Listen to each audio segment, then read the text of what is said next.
Vou começar aqui, tá? Agradecendo aos presentes, agradecendo especialmente ao professor por estar aqui. É com grande satisfação que a gente dá início hoje ao projeto esse da AMAB pela igualdade de direitos, né, em prol do Dia Internacional de Combate à Homofobia, que foi o último dia 17, agora de maio. Maio e julho são meses muito importantes, né, para a questão LGBTQIA+, então a gente não podia deixar pela associação essa data passar sem promover um evento, um encontro e fomentar o debate sobre essas questões. A gente assiste todos os dias, né, pessoas em situação de vulnerabilidade enfrentando inúmeras situações de preconceito, lutas para sobreviver, superar obstáculos. A gente vê os desafios nas atividades do cotidiano, desde frequentar uma escola, desde o simples ir a um banheiro de acesso público se torna uma grande discussão, você ocupar cargos, espaços, né, de destaque, de trabalho, de poder exercer o direito ao trabalho com liberdade e tranquilidade. Então, nesse contexto que surge assim a ideia da associação de fomentar esse debate junto aos colegas, trazer um momento como esse, para a gente debater um pouco, ter esse bate-papo, ter um pouco mais de esclarecimento sobre essas questões. E eu queria agradecer inicialmente ao presidente da nossa associação, o desembargador Júlio Travessa, por ter essa acessibilidade de abrir esse espaço para a gente poder estar dialogando sobre esse tema da mais alta relevância. Vou agradecer também aqui a nossa diretora de Direitos Humanos da AMAB, a doutora Tereza Júlia, está aqui presente, abraçou essa ideia, encabeçou o projeto, sabe, estimula a gente todos os dias para que a gente possa estar trabalhando, tendo sensibilidade para essas questões. Agradecer a Cláudia, da Comunicação Social também, que foi uma super parceira para esse evento que aconteceu hoje. A doutora Vanessa, que trabalha com o professor também, assim, ela foi incrível no diálogo, no dia a dia, assim, auxiliando a gente para que entrasse em contato, para que a gente ajustasse datas e horário, foi muito importante e extremamente importante a sua presença aqui, professor Leandro Reinaldo da Cunha, nosso palestrante convidado, que nos brinda com a presença dele. Eu vou ler aqui o mini currículo, que é bem mini mesmo, porque é muito extenso, é muito gratificante ter uma pessoa do seu quilate aqui conosco. O professor Leandro, ele é titular da Faculdade de Direito da Universidade Federal da Bahia, vice-presidente da Rede Visões Cruzadas sobre Contemporaneidade, a Rede VCC, líder do grupo de pesquisas Conversas Civilísticas e Direito e Sexualidade, ambos certificados pelo CNPq, é pós-doutor e doutor em Direito pela Pontifícia Universidade Católica de São Paulo, é autor da obra Identidade e Redesignação de Gênero, Aspectos da Personalidade, Família e Responsabilidade Civil, e de Sucessões, Colações e Sonegados, além de inúmeros artigos jurídicos. Então, assim, a gente fica muito feliz de ter o senhor aqui conosco. Não vou me delongar muito, vou lhe passar a palavra para que a gente possa estar aprendendo um pouco mais sobre essas questões. E com relação aos presentes aqui, quem puder, quem quiser colocando no chat suas dúvidas ou seus comentários, pode ir colocando, que no decorrer da palestra, se você prefere deixar mais para o final, a gente vai abrindo, né, e vai comentando sobre as perguntas dos presentes. Sem mais delongas, a palavra está com o senhor, professor. Bruno, muito obrigado. Obrigado pelo convite, obrigado pela oportunidade de estar aqui batendo papo com todos vocês. É claro que vou colocar dessa forma, é um bate-papo mesmo. Eu talvez venha trazer algumas informações não desconhecidas, mas um pouco mais específicas sobre o tema, mas a ideia é exatamente criar esse diálogo, criar essa conversa, criar esse espaço de bate-papo e ampliação de conhecimento aqui entre todos nós. Agradeço demais ao seu convite, agradeço a todos aqui que se fazem presente. Como eu sempre falo com os meus alunos de graduação e da pós-graduação, quem quiser aparecer, fique à vontade aqui, tá? Eu gosto de ver rostos, como eu costumo brincar, nos quadradinhos, podem aparecer aqui, eu não assusto, eu não gordo, então podem vir aqui e estaremos aqui para o nosso bate-papo. E, Bruno, mais uma vez, sempre que precisar, conte comigo, tá? Pode entrar em contato ou diretamente comigo, ou com Vanessa, ou com qualquer um dos integrantes dos nossos grupos, que eu estou sempre à disposição da MAB, de todos vocês e de quem precisar, até individualmente. Bruno, já que a gente vai fazer um bate-papo, eu vou tentar aqui conduzir essa nossa conversa, passando por alguns pontos que eu entendo interessantes, e fique à vontade para trazer informações, bater papo, dialogar aqui comigo. Bruno trouxe aqui, nesse nosso início, já um mini currículo. Mas, de tudo que Bruno falou, para mim, o mais importante não está nesse mini currículo, que é a minha função dentro dessa discussão. Eu acho que muitas das vezes o meu maior impacto nessa discussão sobre as questões atreladas à sexualidade, ele está no fato de eu não ser inserido em nenhum dos elementos da sigla LGBTQIANP+. Eu sou aquilo que a gente costuma chamar de aliado.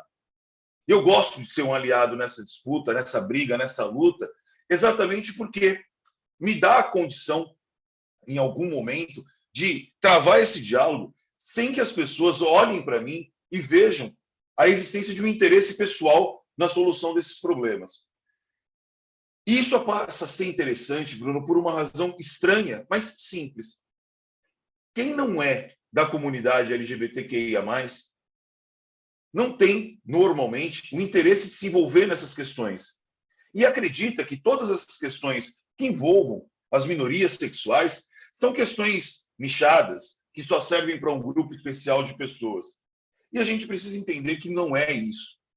Um outro fato que ajuda é que, muitas vezes, por mais estranho que possa parecer, algumas pessoas se sentem mais confortáveis ouvindo um homem branco, hétero, com todos os privilégios possíveis do mundo falando sobre o tema, do que uma pessoa que está efetivamente inserida nesse contexto. É estranho, mas se é isso que as pessoas querem, a gente faz. E no mais, eu também gosto de deixar muito claro que eu nunca quero e nunca vou ocupar o espaço de ninguém que tenha representatividade. A minha função é sempre tentar abrir espaço para que todas as pessoas que, naturalmente, em razão dessa realidade em que nós vivemos, têm dificuldade de acesso, de falar, de se manifestar, tenham essa condição. Então, muito dessa nossa conversa vai ser lastreada por essa ideia, por essa perspectiva. E como uma expressão muito comum hoje em dia e muito mal empregada é a expressão lugar de fala, eu acho que é importante trazer isso. De onde eu falo? Eu falo da visão externa, eu falo da visão de alguém que é técnico, eu falo da visão de alguém que conhece o aspecto jurídico e que se esforça muito para tentar entender toda essa realidade sob a perspectiva da sexologia em si, do estudo da sexualidade como um todo. Se você me perguntar qual é a minha base, origem técnica, é direito. Eu sempre fui um acadêmico de direito, me transformei em professor de direito e sou professor titular de direito civil. Só que uma das minhas paixões jurídicas sempre foi o estudo das minorias. E dentro da sexualidade, eu encontro uma minoria, e a gente vai trabalhar com essa ideia de minoria, muito específica e muito maltratada pelo direito. Exatamente porque o direito em si, ele não tem o conhecimento mínimo do que são as figuras da sexualidade. O direito em si confunde as ideias da sexualidade e o direito não traz proteção a essas pessoas. Começo essa nossa conversa e trago de plano a percepção que eu tenho, e venho trabalhando com essa ideia já há algum tempo, de que nós vivemos num estado esquizofrênico. Eu sei que é ruim, é triste usar essa expressão, mas é a realidade. Nós vivemos num estado doente, que sabe da existência das minorias sexuais, que sabe da realidade das minorias sexuais, que conhece esse problema e nada faz efetivamente para proteger essa população. É assustador pensar que, segundo alguns dados, que até vou compartilhar aqui nesse nosso bate-papo mais adiante, nós podemos dizer que, por exemplo, vivemos numa situação de um genocídio trans. As pessoas trans são vítimas de um genocídio no Brasil. E ninguém se preocupa com isso. Ninguém, no sentido, o poder público pouco faz visando proteger essas pessoas. Então, a gente vive uma realidade em que existe a consciência de que estamos diante daquilo que lá no direito constitucional, muito comumente, é chamado de estado inconstitucional de coisa. Como acontece, por exemplo, com a questão dos presídios no Brasil. Acontece, claro, dentro da sua medida, com relação à comunidade LGBTQIAP+, como um todo. E pouco é feito pelo Estado para proteger essa população como um todo. E começando a pensar no aspecto jurídico, dessa conversa, é relevante a gente entender que a Constituição Federal, e isso até vem antes da Constituição, né? Se nós entendemos o conceito, né, a ideia de democracia como um todo, as minorias em uma democracia, elas precisam ser protegidas, elas precisam ser resguardadas, exatamente por ser minoria. E no Brasil nós temos minorias que não são protegidas, que são constituídas como minorias, mas que o Estado pouco se importa com elas. E muitas vezes as coloca numa condição de quase tentativa de extinção, como a gente vai poder dialogar aqui rapidamente. Entendo eu, Bruno, que esse nosso bate-papo aqui, essa nossa conversa, ela talvez seja mais relevante para que eu traga para esse nosso diálogo informações que são mais externas, ao mundo do direito, do que efetivamente do mundo do direito. Porque, ordinariamente, todo mundo que se faz presente aqui tem algum contato com o mundo jurídico. A minha grande preocupação quando nós falamos sobre as questões associadas às minorias sexuais como um todo, eu vou trabalhar com essa ideia mais especificamente em seguida, é exatamente que as pessoas tenham condições de entender que existe uma diferença, por exemplo, entre o intersexual e o intersexo, que é uma categoria que a gente encontra nas minorias, é o I do LGBTQIA+, que homossexualidade é diferente de transexualidade, que as figuras que envolvem a sexualidade, elas são distintas, são profundas, são técnicas, e a gente precisa entender a distinção entre elas para poder fazer uma discussão minimamente qualificada quando se trata desse tema. Vejo que hoje a gente precisa, nesse nível de conversa que nós temos aqui, né, com esse nível de pessoas que nós estamos aqui dialogando, nós precisamos ter o cuidado técnico, nós precisamos de acuidade técnica para saber do que nós falamos, para poder dialogar sobre os temas e buscar as necessidades efetivas de cada um desses grupos que envolvem, que estão presentes na ideia, na estrutura em que nós pensamos a sexualidade. Com isso, qual é o primeiro passo dessa nossa conversa? É tentar entender que a sexualidade pode ser compreendida, e esse é o marco que eu uso, que eu tento estabelecer nos meus trabalhos, no meu livro, nas minhas pesquisas, que nós estamos diante de uma ideia em que a sexualidade ela é entendida como todo e qualquer elemento que tenha relação com a ideia de sexo como um todo. E que a sexualidade ela vai ser compreendida segundo 4 pilares básicos. A compreensão do que é o sexo, do que é o gênero, do que é a orientação sexual e o que é a identidade de gênero. São 4 pilares básicos e fundamentais que permeiam a vida de todas as pessoas e que precisam ser compreendidos dessa forma. Se eu penso em sexo, eu estou pensando na ideia da compleição física da pessoa. Sexo é informação que aparece nos documentos de alguém. Nós sabemos que na prática jurídica, essa figura ela é mal interpretada e ela gera problemas. Mas vamos adiante. Para a figura do sexo, nós devemos entender o sexo, né, dentro de uma primeira visão binária, em que eu tenho o sexo homem ou macho e o sexo fêmea ou mulher. Eu prefiro não usar masculino e feminino nessa definição, porque eu deixo essa concepção para uma outra modalidade. Quem é entendido para o direito hoje em dia como homem? Para nós, a informação originária, se alguém é homem ou mulher, ela vem daquilo que o médico constata quando do nascimento de uma criança e insere essa informação na declaração de nascido vivo. E, normalmente, essa informação ela é baseada numa aferição absolutamente superficial desse médico, desse profissional.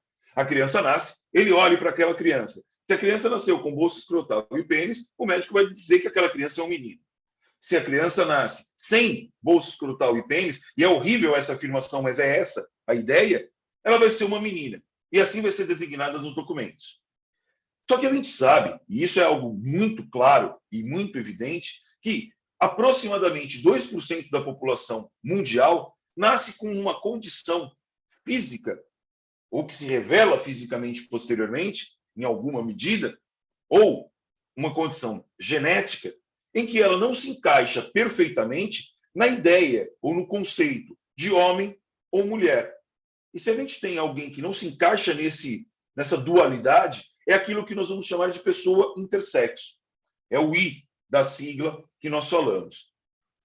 A pessoa intersexo, ela tem uma condição ou física na sua genitália, ou interna nos seus órgãos reprodutores, ou cromossômica, que faz com que ela não se encaixe perfeitamente nesses dois elementos tradicionais da binariedade do masculino, do homem e da mulher. Isso acaba sendo importante na discussão dos aspectos jurídicos. O segundo pilar com o qual nós trabalhamos é exatamente o gênero. E as discussões de gênero, muitas das vezes, hoje em dia, as pessoas até preferem colocar como se fosse algo apartado da sexualidade. Né? Eu, particularmente, entendo que é um elemento componente que precisa ser entendido dentro desse contexto como um todo. E se nós pensamos no gênero, ordinariamente, o gênero também era dividido em dois, no critério binário do masculino e do feminino.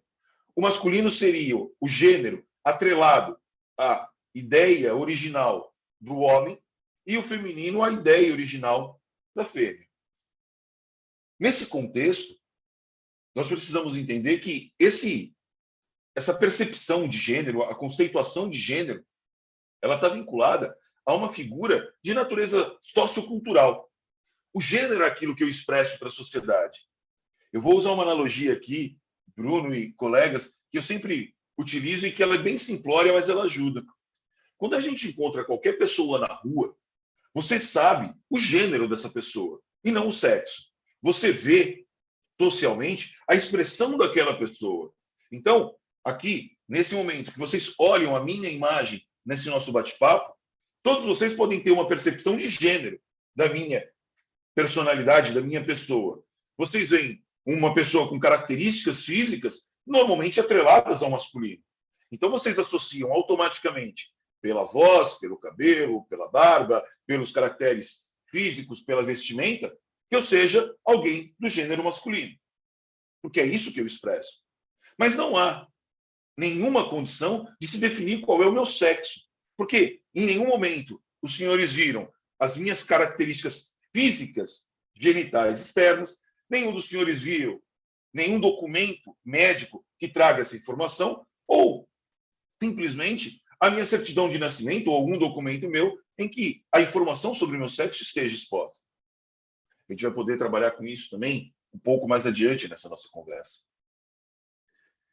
Passados esses dois primeiros elementos que nós temos, esses dois primeiros pilares que nós temos, a gente pode começar a pensar na terceira modalidade. E essa sim, né, esse terceiro e o quarto pilar que virá em seguida, eles normalmente são os elementos de sustentação das discussões sobre a comunidade LGBTQIAPN+. Qual vai ser a nossa figura aqui? A orientação sexual.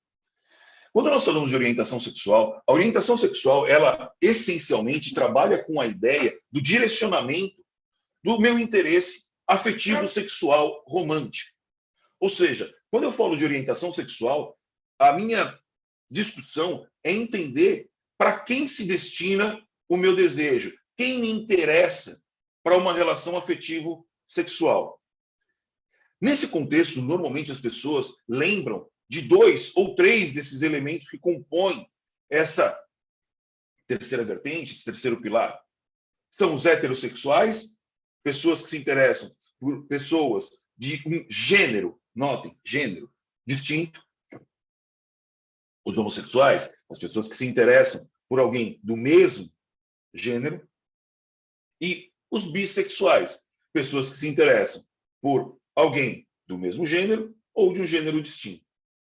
Só que hoje vem se ampliando a discussão sobre orientação sexual e se tem claramente a possibilidade da discussão de 2 novas modalidades, que a grande maioria das pessoas nem sempre tem acesso a essa informação, esse conhecimento, ao que efetivamente trata.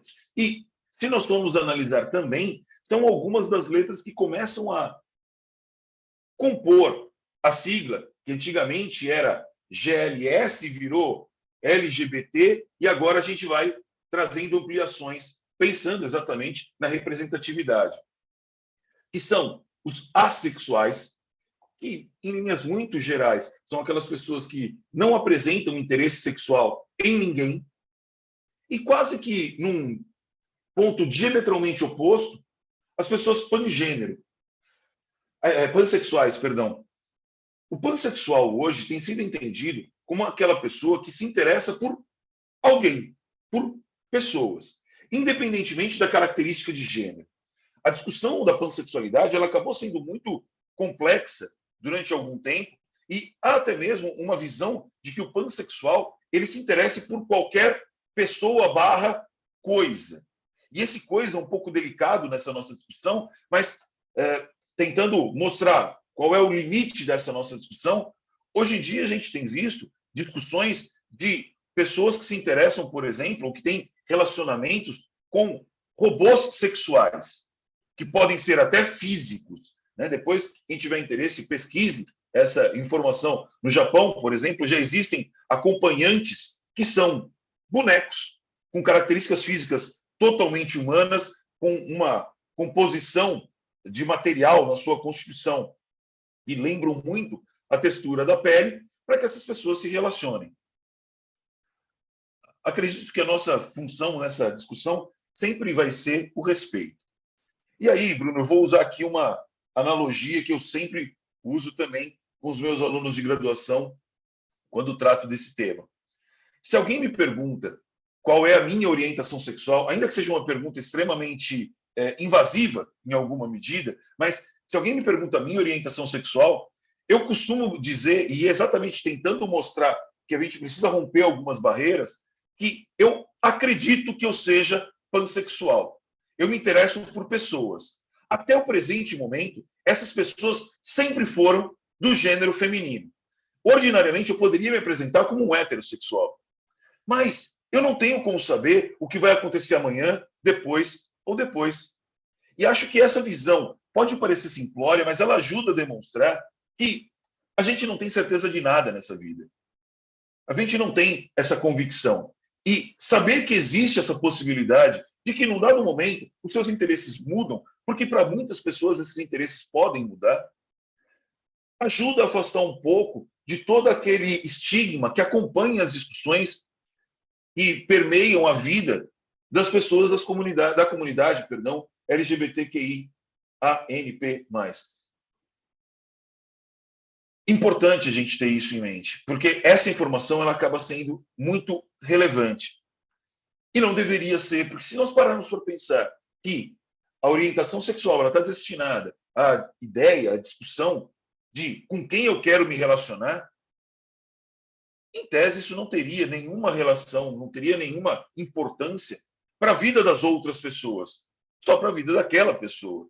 Mas a gente vive numa sociedade em que certas condições que fogem àquilo que é esperado, querido, desejado, imposto, acabam sendo elementos que geram consequências desagradáveis, para usar o mínimo, como vou tentar trazer em alguns instantes.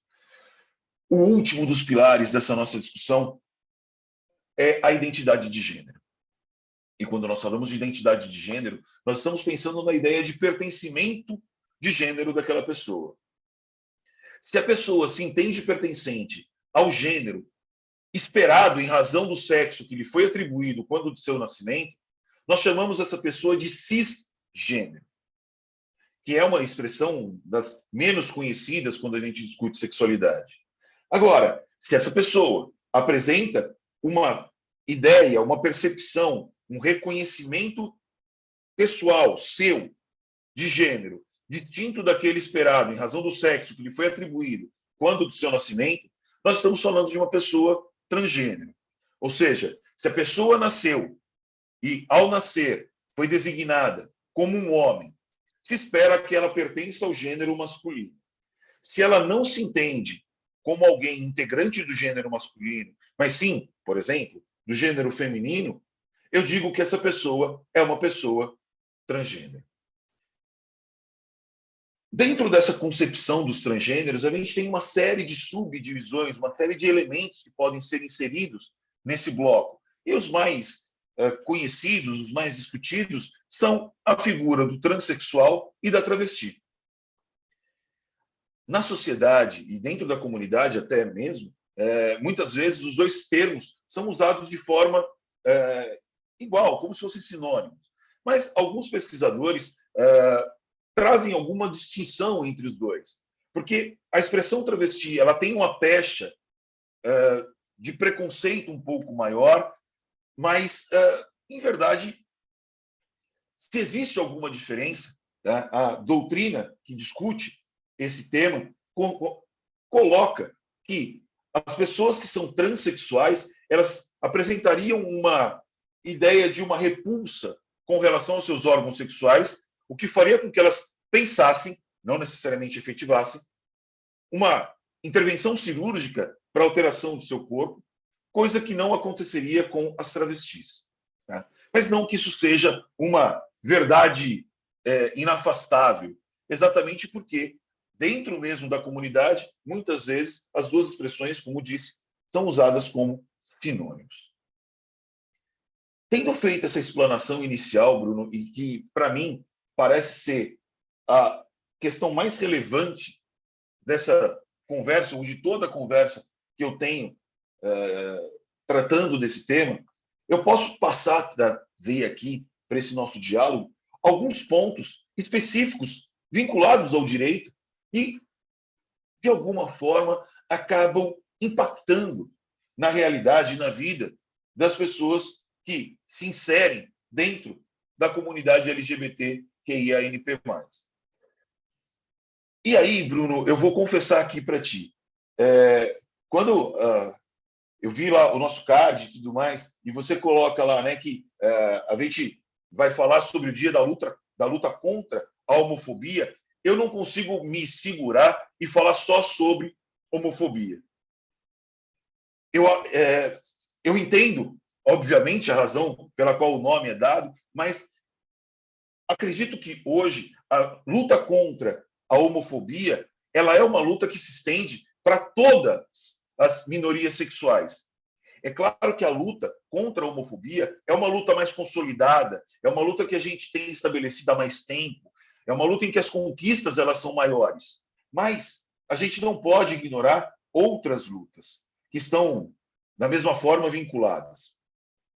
E eu começo essa discussão trazendo a vocês o quanto a ideia da sexualidade ela impacta na nossa sociedade de maneira, poderia dizer, estranha, até mesmo para os parâmetros jurídicos. Uma das primeiras coisas que qualquer estudante de direito aprende quando entra na faculdade, provavelmente não tem como você ser um estudante de direito do primeiro semestre e não saber que, quando um magistrado ele tem que dar uma decisão e é apresentado um problema pelo jurisdicionado e ele não tem o respaldo da lei, ele não tem uma informação no corpo da lei que se adeque perfeitamente àquela situação a ele apresentada, a solução vai se dar, entre outras alternativas, pela analogia. Né? Ordinariamente, né? Analogia, princípios gerais de direito e costumes, como traz lá a Lei de Introdução às Normas de Direito Brasileiro. Isso é ordinário, isso é comum, isso é o vulgar do vulgar dentro do direito. Mas notem que interessante. Nós precisamos que o STF se manifestasse sobre a aplicação da analogia em 2011 para reconhecer a possibilidade do casamento entre pessoas do mesmo sexo. Se nós pararmos para analisar, ao fim e ao cabo, o STF foi chamado para dizer que, sim, aplica-se analogia quando eu não tenho lei sobre uma situação específica e, portanto, eu uso algo próximo, algo similar, o mais próximo que eu tiver na legislação. Salvo o melhor juízo, são raríssimas as hipóteses em que o STF é chamado para discutir se aplica analogia. Mas nesse caso concreto, em que nós discutimos, por exemplo, o casamento entre pessoas do mesmo sexo, isso foi necessário. mostrando exatamente o quanto nós estamos ainda presos a uma sociedade extremamente preconceituosa e que vê a necessidade de postergar ao máximo, por um medo absurdo, um medo que não tem razão de ser, a concessão e a oferta dos direitos às pessoas que não se enquadram naquele grupo considerado majoritário pela perspectiva sexual. E isso mostra exatamente o tamanho da necessidade de que nós, do mundo jurídico, sejamos nós advogados, magistrados, integrantes do Ministério Público, de que área for, nós somos compelidos à necessidade, nós somos chamados à necessidade de compreender a realidade das minorias sexuais e discuti-la com profundidade técnica. Porque é exatamente nesse bloco, nesse âmbito das minorias, sejam elas as minorias que forem, que a atuação do Estado precisa ser cada vez maior, precisa ser cada vez mais incidente, exatamente para proteger quem mais precisa. Um dos pontos que os estudiosos dos direitos atrelados às minorias sexuais mais trazem, mais debatem, mais impõem nos seus diálogos é a necessidade de que a gente discuta, de que a gente analise, de que se façam propostas buscando políticas públicas e ações afirmativas para garantir os direitos das pessoas que não se enquadram na condição majoritária, principalmente quando nós falamos de minorias sexuais. Mas vou aqui fazer um comentário que pode ser desagradável, principalmente para o mundo jurídico. Toda vez que nós falamos que há necessidade de políticas públicas e ações afirmativas, nós estamos reconhecendo que o nosso Estado falhou, que a nossa sociedade falhou. Porque toda vez que eu discuto a necessidade de políticas públicas e ações afirmativas, eu estou afirmando que aquelas determinações constantes da Constituição Federal, como direitos fundamentais, não estão sendo seguidas. E que eu preciso de mais uma coisa, além da própria Constituição, para reforçar essa informação, para reforçar a necessidade de proteção de um grupo vulnerabilizado. Acredito que isso é o reconhecimento de que nós falhamos.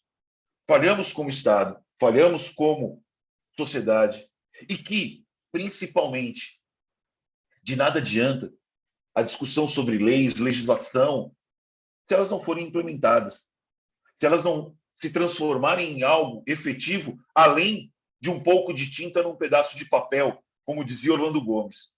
Nós precisamos de mais, nós precisamos de efetividade. Talvez o problema do Brasil não seja a falta de legislação por si só, mas sim a falta de elementos, meios, métodos que garantam a efetivação da legislação que nós temos. E isso gera um enorme impacto na discussão de temas como esse que nós tratamos aqui hoje.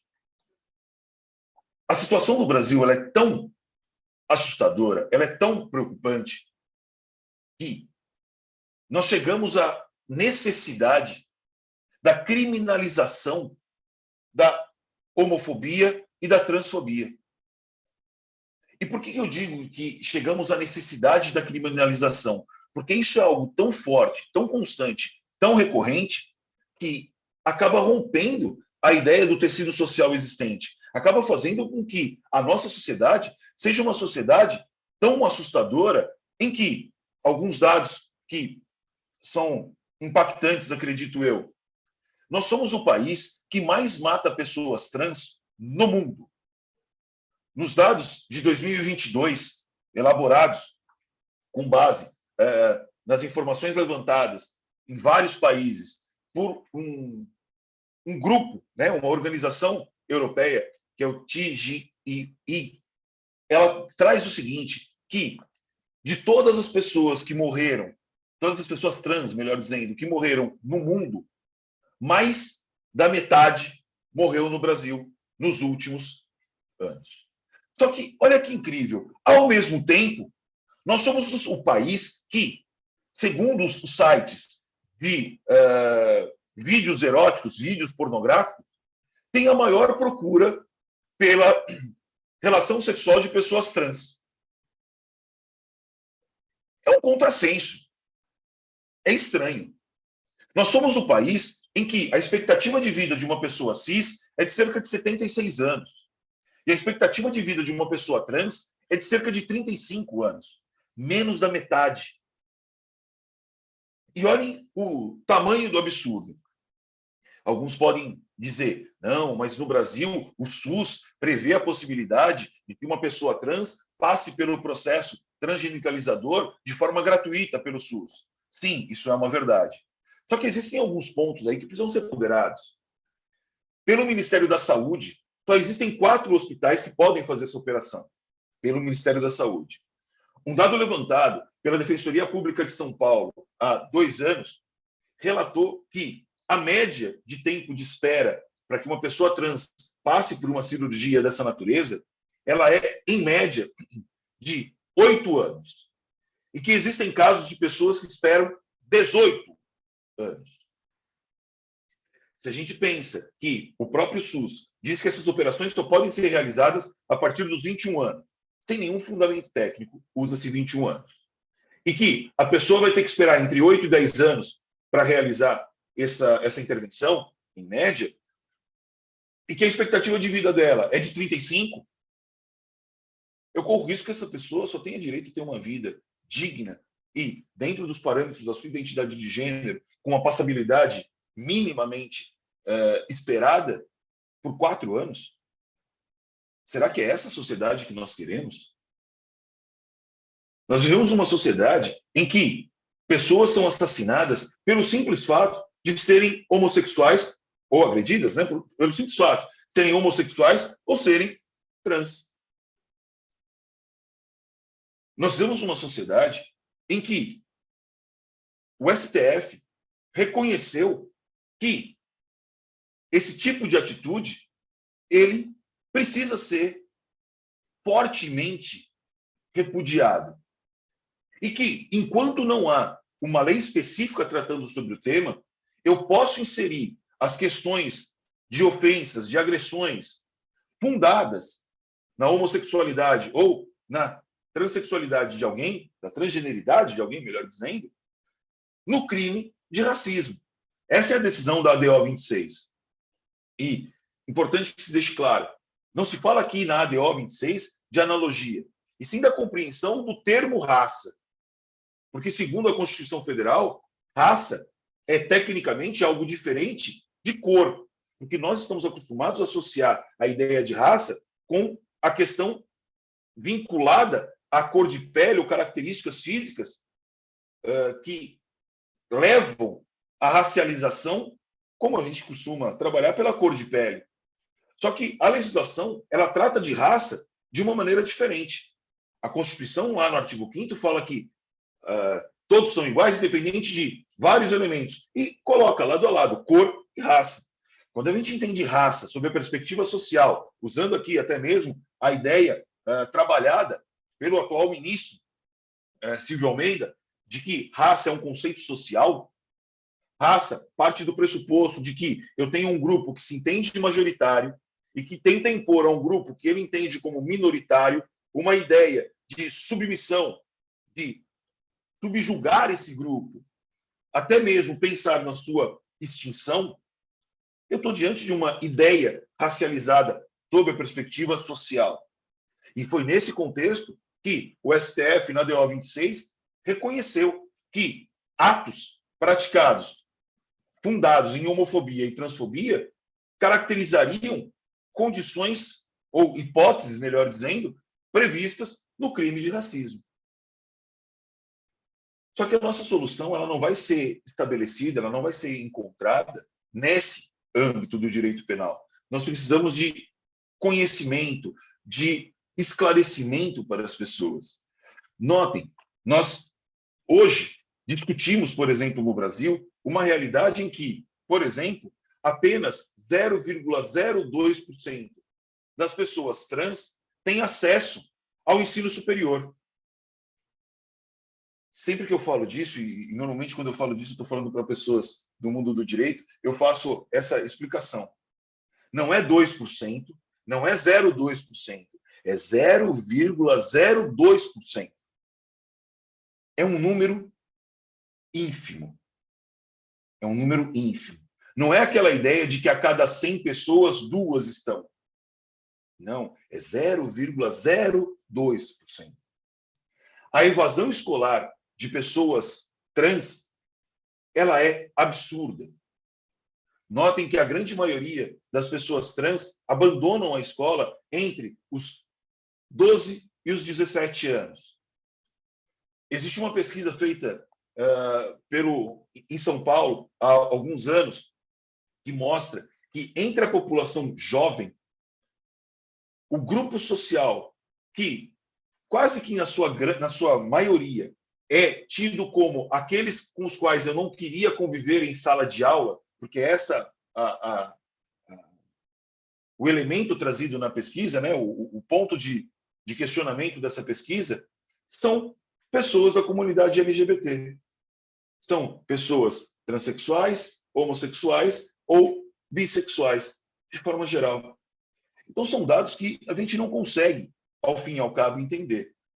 Mas, para tentar aqui encaminhar essa nossa discussão para um fim e criar mais um diálogo do que só eu falando, que eu acho que já estou falando há muito tempo, já falei demais aqui, mas para a gente conseguir trazer aqui mais um bate-papo nessa conversa, trago uma realidade que ela é, ao mesmo tempo que assustadora, é interessante. O Brasil exporta, por assim dizer, muitas pessoas da comunidade LGBT, porque essas pessoas entendem que no Brasil elas não estão seguras e elas precisam sair do Brasil porque encontram-se em uma situação de risco e são recebidas a título de refugiados ou asilados em outros países. Só que, ao mesmo tempo, a realidade do Brasil, ainda que seja assustadora, como nós sabemos, para algumas pessoas ainda é uma realidade melhor do que aquela que elas vivenciam em seus países de origem. Porque ainda hoje, por mais absurdo que isso possa parecer, em muitos países do mundo, principalmente países da África e do Oriente Médio, a existência de relações sexuais entre pessoas do mesmo sexo, ela é criminalizada. Criminalizada com prisão, castigos físicos e até mesmo com pena de morte. Então, o Brasil acaba sendo, para essas pessoas que vivem nessas localidades, um local de refúgio. Então, o Brasil recebe pessoas do Oriente Médio e da África que se direcionam ao Brasil e aqui são recebidas como refugiados. Ao mesmo tempo que muitos brasileiros saem do Brasil em busca de uma posição em outros países do mundo que lhes garantam uma vida minimamente digna, sem que eles corram o risco de serem agredidos, ofendidos e até mesmo mortos pelo simples fato de serem quem são. A questão da proteção e do combate contra a homofobia, da proteção das pessoas, dessas minorias sexuais ou desses grupos vulnerabilizados e da proteção contra a homofobia, a transfobia e todas as fobias que atingem a comunidade LGBT e AP+, e eu sempre vou alterando aqui a sigla, porque às vezes a gente vai precisando fazer essas alterações, ela se faz como algo imprescindível. Nós precisamos lutar pelo respeito para todas as pessoas, principalmente aos grupos mais vulnerabilizados. E acho que aqui, nesse nosso diálogo, nesse nosso bate-papo, todos aqui estão dispostos a me ouvir e dispostos a entender o que eu estou falando. A nossa grande luta é trazer esse diálogo, trazer essa conversa, trazer esse esclarecimento para quem não está disposto a ouvir. E, para terminar esse nosso bate-papo, Bruno, vou dialogar aqui, trazer para vocês algo que, ao mesmo tempo que me assustou, me deu aquela ideia de que eu preciso continuar trabalhando. Desde o início do ano, eu tenho coordenado, junto ao portal Migalhas, uma coluna quinzenal de direito e sexualidade. Convido todos a lerem a coluna e até mesmo, com o auxílio dos meus queridos alunos da pós-graduação, a gente tem feito até o áudio desses textos disponibilizado lá no Spotify. Então, tem tanto o texto escrito lá na coluna do Migalhas, quanto o áudio do texto no Spotify, para quem tiver o interesse. A coluna é a coluna Direito e Sexualidade lá do Migalhas. E por que eu estou dizendo isso? Eu descobri, Bruno, que as pessoas são capazes mesmo de odiar. A última coluna que saiu na quinta-feira da semana passada tem um comentário de uma pessoa que quis comentar. E, basicamente, essa pessoa passa ali, ela gasta seu tempo e escreve algumas linhas dizendo que eu sou um militante, que eu fui cooptado, basicamente, pela comunidade LGBT e que, se Deus quiser, isso acabará, essa história de ideologia de gênero. E aí eu fico preocupado, porque eu passo a coluna inteira, Bruno, falando sobre respeito. Que a gente tem que respeitar as pessoas. É essa a essência. Eu não estou dizendo que nada, além de que todo mundo tem que virar homossexual. Eu não estou dizendo nada disso. Eu não estou dizendo que as pessoas têm que manter relações sexuais na rua. Não. Eu estou dizendo que as pessoas têm que ter respeito. Mas isso é o suficiente para que quem se sente afrontado pela existência da comunidade LGBT, APN+, como um todo, venha querer discutir. E aí, esse é o momento em que a gente percebe que, por mais técnico que você seja, por mais inserido na luta, em algum momento a gente precisa também ter um trabalho de quase que conversão dessas pessoas para que elas entendam que a discussão é muito simples. As pessoas são diferentes, as pessoas existem e elas têm o direito de viver e existir dentro das suas diferenças. E só. Que muitas das vezes essas diferenças em nada vão impactar na vida dessas pessoas. Mas existe um medo que permeia a questões de sexualidade, que eu até tenho um texto falando sobre isso, que parece que os elementos de sexualidade eles estão vinculados à magia. É uma coisa meio Harry Potter. E explico a minha brincadeira. Jogador de futebol no Brasil não usa camisa 24, porque acha que isso vai causar alguma coisa. Amigo, não é por conta de um número de uma camisa de um jogador de futebol que você vai pôr a camisa e instantaneamente vai se transformar em um gay. Nossa, que coisa. Usar camisa cor-de-rosa, eu estou de cor-de-rosa hoje, usar camisa cor-de-rosa é perigosíssimo. A ponto de nós termos já até mesmo representantes do governo federal dizendo que a regra era que menina vestisse rosa e menino vestisse azul, como se isso fosse alterar alguma coisa na realidade. Então, eu acho que a gente precisa muito mesmo de diálogo, de esclarecimento, e que a luta, como militante, como aliado, como técnico, como jurista, como que for, ela tem que ser travada exatamente no sentido de fazer com que as pessoas entendam, num primeiro momento, o que é. Porque a partir do momento em que eu entendo do que se trata, talvez esse medo deixe de existir. E aqui estou, talvez seja eu o inocente nessa história, e talvez todo esse preconceito pare de existir. Porque é só esse preconceito que faz com que a gente viva nessa sociedade com tantos problemas dessa natureza como os que eu tentei trazer aqui para esse nosso diálogo. Enfim, essas eram as ideias iniciais que eu gostaria de trazer. Eu agradeço muito à Associação dos Magistrados da Bahia pelo convite. Me coloco à disposição sempre que vocês quiserem, precisarem, pessoalmente, online. Eu estou sempre na faculdade à disposição de vocês. Se quiserem, eu vou até a AMAB para a gente conversar. A ideia é que a gente possa fazer com que floresça o conhecimento e que a gente possa ter uma sociedade minimamente melhor e mais digna para todos. Então, muito obrigado pela oportunidade, Bruno, pelo convite e sigo à disposição como sempre. Professor, a gente que agradece. O virtual não permite a gente dar uma salva de palmas para o senhor, mas se sinta abraçado com a nossa salva de palmas virtual, porque realmente são assuntos sensíveis, delicados, importantíssimos. Eu vou comentar um pouco aqui, quero falar para os colegas, quem quiser fazer alguma pergunta pelo chat, ou quiser abrir a câmera também para fazer alguma pergunta, fica à vontade, tá? Como o professor falou no começo, é um bate-papo, a gente pode ficar 15 minutinhos para dialogar. Eu vi que o Adriano, colega, colocou aqui um ponto importante que você tinha colocado, que somos o país mais transfóbico do mundo e o que mais consome pornografia trans no mundo. Isso é um dado extremamente sensível para mostrar como a sociedade da gente é controversa e ela ainda não se permite aquilo que ela própria está buscando, né?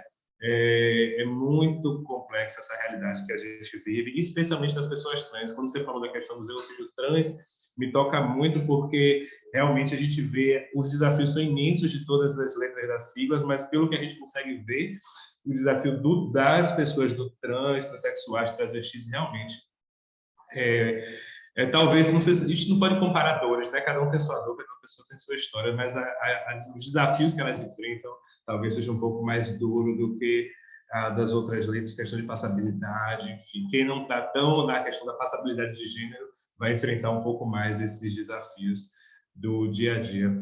E a gente não pode se calar, a gente não pode parar, porque a luta pela conquista dos direitos é uma luta incessante, né, professor? Você falou isso e eu acho que a gente precisa bater isso sempre, não podemos cansar, né? Por qualquer grupo vulnerável. A gente está falando de pessoas LGBTQIA agora mas temos a questão de gênero em geral, a questão de mulheres, violência doméstica, temos a questão da negritude, do racismo. Estamos passando recentemente um debate seríssimo na Espanha sobre essa questão, que impactou diretamente na gente, questão das pessoas com deficiência, enfrentamento ao capacitismo, enfim. São inúmeras lutas e precisamos estar preparados para estar na trincheira, para lidarmos com elas e nos prepararmos para fazer esse debate. Recentemente estava no almoço, só vou contar uma história rápida, de família, e um parente comentou que vocês, né, nós LGBTs, já tinham conquistado todos os direitos. E agora vocês querem impor a sua forma de vida às outras pessoas. E eu fiquei pensando, todos quais? Que direitos foram esses que foram conquistados? Que eu ainda não vi, assim, concretamente, da forma como deveria ser. A gente melhora muito se comparar, claro, cada período da história é único, mas que direitos foram esses que são livremente conquistados? E ainda a gente ainda quer impor o que a quem? Então, assim, talvez, como você falou, a gente está aqui, graças a Deus, com os colegas aqui que se permitiram participar. Muito obrigado a cada um de vocês, porque é importantíssimo, somos formiguinhas, para que isso chegue em outras pessoas que às vezes não se permitem estar aqui, porque são esses esclarecimentos que as pessoas precisam ter noção, porque às vezes sai um senso comum, um achismo de que todos os direitos já foram conquistados, e esse achismo precisa ser desconstruído. Como você colocou também, bem, a gente precisa trabalhar agora não mais com achismo, mas com profundidade técnica. Já temos conhecimento técnico para isso. E aí eu vou ler uma pergunta aqui do Davi, que ele falando que houve um regresso civilizatório por conta da excessiva interferência de alguns religiosos na política, com desconsideração do conceito da laicidade do Estado. Né? Ele coloca esse comentário. Quer falar um pouco sobre isso, professor? Essa questão do regresso, essa questão do impacto da laicidade? Podemos sim. Bruno, eu posso ser absolutamente cancelado nas próximas palavras, tá? Então, assim, você me ajude nesse momento, tá? Mas a laicidade do Estado, ela só existe no papel. Eu sou muito simples em afirmar isso. Parta do seguinte pressuposto: se, por exemplo, ainda hoje nós temos a figura da monogamia como uma imposição legal, e a monogamia ela é uma perspectiva de caráter moral vinculado à religião, e ela ainda está presente na nossa legislação, a laicidade do Estado ela não é efetiva. Se ela acontece em coisas mais tradicionais, imagina como ela impacta dentro da realidade da comunidade LGBT como um todo. Se a gente for parar para pensar um segundo aqui, Bruno, é tido como progressista aquele padre e pastor que, abro aspas, aceita, fecho aspas, uma pessoa LGBT em sua paróquia, em sua comunidade. Isso é ser progressista ou isso é seguir o que diz a religião? Sempre que eu falo do aspecto religioso, Bruno, e eu não sou um religioso ferrenho, mas eu estudei em escola religiosa, eu dei aula em escola religiosa, e o pouco que eu conheço da Bíblia, eu posso afirmar que tem lá uma passagem que diz que Deus fez todas as pessoas à sua imagem e semelhança. Se são todas as pessoas, gay, lésbica, intersexual, bissexual, transexual, são a imagem e semelhança de Deus. Então me incomoda um pouco essa interpretação seletiva da Bíblia. Quando me interessa é uma coisa, quando não me interessa é outra. E aqui faço até um registro para não correr riscos. O meu problema não está na religião, tá, Bruno? Está nas pessoas que a interpretam. A religião é uma coisa muito boa e importante. Ela dá luz e caminho para algumas pessoas. O problema está em como outras pessoas manuseiam e se apoderam daquela informação e trazem a sua interpretação como se aquilo fosse a verdade absoluta, baseada em aspectos que nem sempre são os mais adequados. Mas vou tentar superar essa parte para não ser tão atingido por esse tema. E uma última coisa nesse contexto, Bruno, que é algo que você falou que eu acho muito interessante. Toda vez que alguém fala essa frase que você comentou, que ouviu há poucos dias, de que as pessoas LGBT já conseguiram todos os seus direitos, que eu também não sei onde elas conseguiram isso, eu não sei em que país isso aconteceu, aqui no Brasil aqui não foi, mas enfim, eu gosto da segunda frase, que agora querem impor isso para os outros. O Bruno, me conta uma coisa, cara, eu não sei se você passa em algum lugar diferente dos que eu passo, mas assim, eu nunca vi nenhuma pessoa homossexual na rua falando para os outros, olha, você tem que ser homossexual. Eu nunca vi a pregação da homossexualidade na rua. Então, não consigo ver essa ideia de querer impor a sua... Não conheço essa realidade. Mas, se for uma pessoa com a qual você não tenha tanto interesse em manter a amizade, Bruno, quando disserem isso, pergunta, onde você viu isso? Onde é que está a pessoa querendo impor a sexualidade dela para outra? Porque se existe alguém que quer impor a sexualidade dela para outra, com todo respeito, são os heterossexuais. São os heterossexuais que querem impor a sua condição de heterossexualidade às pessoas homossexuais. Eu não vejo o contrário. Eu não vejo a tentativa de conversão, como eu brinquei aqui há alguns instantes, acontecendo na rua, no nosso dia a dia. As pessoas confundem a ideia de você tornar público, a ideia de você dar visibilidade com a imposição. Imposição eu não vejo. Mas fazer com que as pessoas saibam que existe essa realidade e que ela precisa ser protegida, isso é imprescindível, isso é necessário na nossa sociedade. Ainda mais a sociedade que nós temos com esses elementos característicos que nós comentamos agora há alguns instantes. Enfim, Bruno, não sei se era esse ponto que você queria que eu tocasse, e se eu falei alguma coisa desagradável, gente, peço desculpas, depois briguem comigo, eu estou sempre à disposição. De forma alguma, professor, é isso mesmo, essas reflexões que a gente está tentando aqui fomentar. Então, a pergunta que o Adriano colocou aqui também é como o senhor entende que, como o sistema de justiça, ele pode contribuir para a luta pelos direitos da comunidade LGBTQIA+. Bruno, eu sei onde eu estou falando, tá aí eu vou correr esse risco, tá bom? Sabe como o sistema de justiça pode ajudar? Conferindo justiça. Conferindo ao jurisdicionado aquilo que ele pede, que é a jurisdição. Sem viés, sem preconceito. Que os magistrados, quando recebam essas manifestações em seus gabinetes, eles as julguem sem preconceito. Porque até pouquíssimo tempo atrás, a gente via ainda, de forma escancarada, por exemplo, juízes dizendo que não concordam com a alteração de nome e sexo nos documentos de pessoas trans, mesmo com decisão do STF, mesmo com provimento do CNJ, mesmo com decisão do STJ também, isso seria irrelevante. A gente vê juízes concordando com cartórios, e isso já tem, graças a tudo, já tem sido extirpado, mas que não autorizavam casamento entre pessoas do mesmo sexo, porque entendiam que aquilo não era admissível. Talvez, Bruno, eu possa ser muito simplista no que eu estou dizendo aqui, mas a simples aplicação da lei sem viés, sem preconceito, sem segregação, seguindo os parâmetros mais básicos trazidos na Constituição, já seria algo excepcional no nosso dia a dia. Excepcional.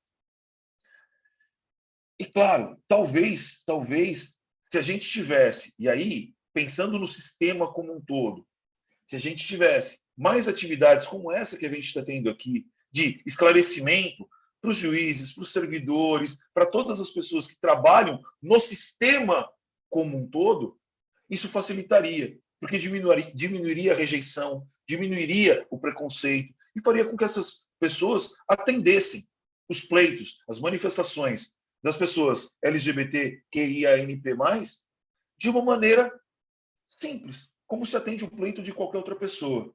Só que a gente sabe, Bruno, infelizmente, que o preconceito existe.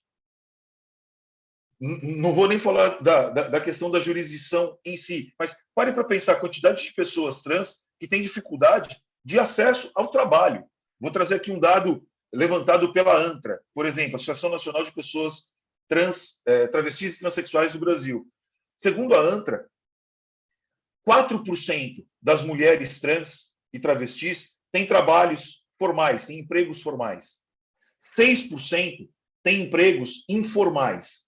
Os 90% restante afirmam que têm como atividade principal para conquistar a sua independência econômica atividades vinculadas à prostituição. Bruno, eu não vejo nenhum problema na prostituição.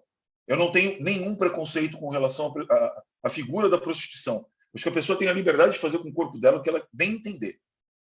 Eu só tenho um problema com o fato da pessoa não ter outra opção e a prostituição ser a única opção dela. Só. Agora, será que é essa a realidade? Na realidade da população como um todo, 90% das pessoas destinam-se ou têm como fonte originária de renda a prostituição? Por que é esse o elemento que impacta dentro da população, por exemplo, trans como um todo? Exatamente porque não consegue acesso a trabalho formal. Quantas histórias a gente não conhece, a gente não ouve, a gente não sabe, de pessoas que fazem todo o processo seletivo e quando é para levar a documentação para ser efetivamente empregado, são rejeitadas nesse emprego exatamente porque são pessoas trans. Talvez a nossa grande luta seja fazer com que toda a sociedade, isso vai impactar também no sistema de justiça, se afaste do preconceito. E a gente só vai conseguir isso a partir do momento em que não for algo tão folclórico discutir sexualidade nesses aspectos que não são os tradicionais. Quando falar de pessoas trans, falar de pessoas homossexuais, não seja algo pitoresco, seja uma coisa do dia a dia. Não seja algo para se comentar. Seja só mais uma informação, que nem sempre é efetivamente uma informação, é só um fato e ponto. Desculpa se mais uma vez eu fui muito simplório, mas às vezes eu acho que as soluções elas podem ser simples. Basta fazer o que tem que ser feito. Nesse caso, para mim, ainda que possa parecer simplório, basta fazer o que tem que ser feito. Talvez a gente consiga uma melhora impactante nessa discussão. Perfeito, professor. Tem vários colegas aqui elogiando, tá? Agradecendo pela palestra, pelo debate, pelas considerações feitas. Mais uma vez aqui eu queria lhe agradecer em nome da MAB por estar conosco aqui, agradecer aos colegas que vieram, porque essas discussões, né, são extremamente importantes para abrir um pouco a nossa mente, a gente aprofundar um pouco o debate, dialogar um pouco mais sobre isso. Que esse seja o primeiro de muitos encontros, professor. Vamos organizar outros eventos ainda que vem desse ano, cursos, capacitações, que a gente precisa realmente estar construindo, reconstruindo e aprofundando as discussões em torno do tema, para a gente, como o senhor falou, sobre como foi colocado pela Adriana, no sistema de justiça como um todo, pelo menos aqui dentro da magistratura, nós magistrados, com nossos servidores e estagiários, a gente ter, pelo menos dentro da nossa casa, a gente conseguir já estar pensando sobre isso e refletindo para ter uma prática melhor na nossa atuação. Não é isso? Obrigado, professor. Vou desejar aqui um excelente dia. Quer fazer alguma consideração a mais? A gente está aqui todo dia. Só agradecer, Bruno, me colocar à disposição novamente. E se eventualmente alguém aqui quiser desenvolver uma pesquisa, aprofundar os seus estudos sobre o tema, nós temos um grupo de pesquisa na faculdade que fala sobre direito e sexualidade, temos uma revista na faculdade também, ambas sobre a minha coordenação, que trata sobre direito e sexualidade. Então, quem quiser aprofundar nas pesquisas, quiser aprofundar nas discussões, só entrar em contato comigo, tá? Podem entrar em contato pelo e-mail leandro.reinaldo@ufba.br, leandro.reinaldo@ufba.br, ou, né, os alunos me ensinaram que agora a gente indica as redes sociais, não mais e-mail. Então, no Instagram é Leandro Cunha 99, Leandro Cunha 99, e entre em contato. A gente está à disposição para desenvolver as pesquisas, as atividades e buscar só uma sociedade melhor, uma sociedade, se não melhor, vou usar uma expressão estranha aqui, mas se ela for só menos ruim, a gente já conseguiu caminhar bastante nesse aspecto. Bruno, mais uma vez, obrigado pelo convite, obrigado a Mário pelo convite, e sempre que precisarem, como disse, eu estou à disposição de todos. Perfeito. Bom dia a todos, gente. Excelente trabalho, uma ótima semana. Até logo.